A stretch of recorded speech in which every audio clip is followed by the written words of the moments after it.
Ay, alis na kami Sige ma'am, ako na po bahala dito, noted. Ito pala yung luma kong damit. Ito na yung susuotin mo simula ngayon ha.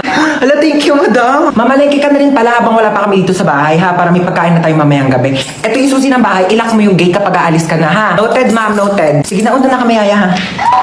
Oh my gosh, mamalengke na nga ako. Yung pera pala. Excuse me. Akit bahay ka no? Sino ka? Marunong ako magbukas ng gate kahit walang susi. Talaga? Oo, ano ka ba? Babayaran mo lang ako ng 500. Bubuksan ko yung gate. 500? Grabe naman to. Kaya nga ako nag-aakit bahay para magkapere. Alam mo, hindi ka nalugi sa akin. 500 lang ibibigay mo sa akin. Tapos yung mga nakatira dyan, mayaman yan. 500. Okay, I received 500. Isa mo na dyan. Natanggal ko na. Kasi dito ako nakatira. Thank you sa 500 Uy! Bigay mo yung 500 ko!